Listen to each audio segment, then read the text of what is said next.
एक कॉलेज में happy married life पर एक कार्यक्रम हो रहा था जिसमें कुछ शादीशुदा जोड़े हिस्सा ले रहे थे।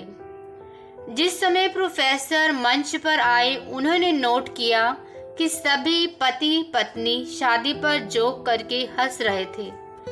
ये देखकर प्रोफेसर ने कहा कि चलो पहले एक गेम खेलते हैं, उसके बाद अपने विषय पर बातें करेंगे। सभी खुश हो गए और कहा, कौन सा गेम? प्रोफेसर ने एक शादीशुदा लड़की को खड़ा किया और कहा कि तुम ब्लैक बोर्ड पर ऐसे 25-30 लोगों के नाम लिखो जो तुम्हें सबसे अधिक प्यारे हों। लड़की ने पहले तो अपने परिवार के लोगों के नाम लिखे, फिर अपने सगे संबंधी, दोस्तों, पड़ोसी और सहकर्मियों के नाम लिख दिए। अब प्रोफेसर ने उसमें से कोई भी कम पसंद वाले 5 नाम मिटाने को कहा। लड़की ने अपने सहकर्मियों के नाम मिटा दिए। प्रोफेसर ने और 5 नाम मिटाने को कहा। लड़की ने थोड़ा सोचकर अपने पड़ोसियों के नाम मिटा दिए। अब प्रोफेसर ने और 10 नाम मिटाने को कहा। लड़की ने अपने सगे संबंधी और दोस्तों के नाम मिटा दिए।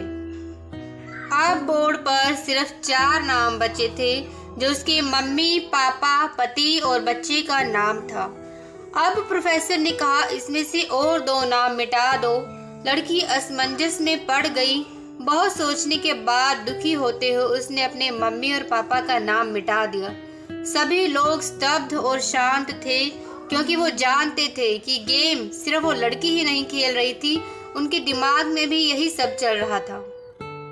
अब सिर्फ 2 ही नाम बचे थे, पति और बेटे का। प्रोफेसर ने कहा, एक नाम और मिटा दो। लड़की अब सहम सी गई। बहुत सोचने के बाद रोते हुए अपने बेटे का नाम काट दिया।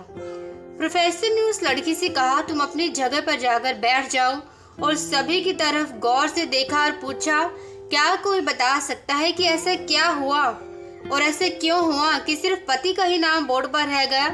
कोई जवाब नहीं दे पाया। सभी मुंह लटकाकर बैठ गए।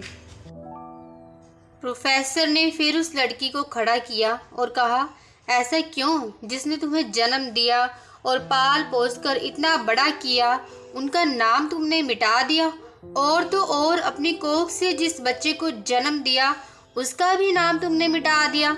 लड़की ने जवाब दिया कि अब मम्मी पापा बूढ़े हो चुके हैं, कुछ साल के बाद वो मुझे और इस दुनिया को छोड़कर चले जाएंगे।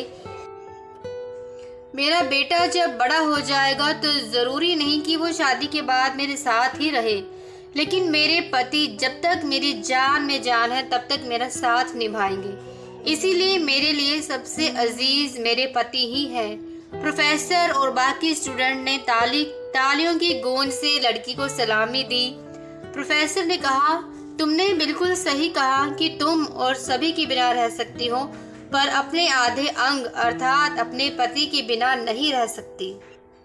मजाक मस्ती तक तो ठीक है, पर हर इंसान का अपना जीवन साथी ही उसको सबसे ज़्यादा अजीज होता है।